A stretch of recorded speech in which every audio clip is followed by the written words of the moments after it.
चैतन्य महाप्रभु जी कहते हैं, तृणादपि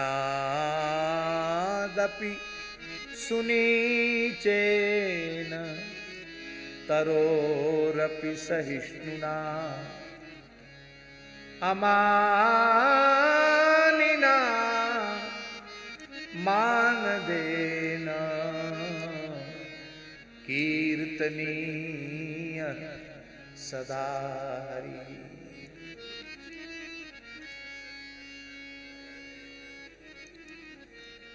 साक्षात राधा कृष्ण मिलित तनु श्री गौर हरि, नित्य गोलोक विहारी मुरली मनोहर श्री कृष्ण ही राधा रानी के मादनाख्य महाभाव का आस्वादन करने के लिए, जीव जगत को प्रेम दान करने के लिए, हरिनाम संकीर्तन से पूरे ब्रह्मांड को धन्य करने के लिए ही उन्होंने अवतार लिया है। कितनी बार महाप्रकाश लीला में अनेक अवसरों पर अपने तत्व का, अपने स्वरूप का, अपने महात्म्य का उन्होंने प्रकाश किया। हम बात इसलिए कह रहे हैं, इतना होने के बाद भी महाप्रभु के दैन्य आप देखिए, क्या कहना। ये प्रकाशानंद जी जो सर्वतो भावेन महाप्रभु के चरणों में समर्पित हुए हैं, वो क्या शास्त्रार्थ से हुए हैं क्या? क्या वैदुष्य पांडित्य से हुए हैं क्या? वह केवल और केवल महाप्रभु के दैन्य को देख करके वे नतमस्तक हो गए। ऐसे दैन्य की कल्पना भी हमारे चित्त में नहीं थी। दैन्य गोस्वामी तुलसीदास जी महाराज साक्षात महर्षि वाल्मीकि के अवतार हैं, भगवत स्वरूप ही है। लेकिन केवल रामचरितमानस नहीं,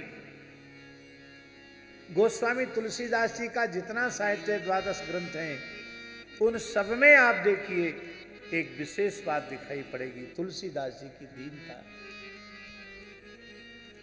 सूरदास जी उद्धव जी के अवतार हैं, और उद्धव के लिए भगवान ने भागवत में कहा है, उद्धव मुझसे अणुमात्र भी कम नहीं है।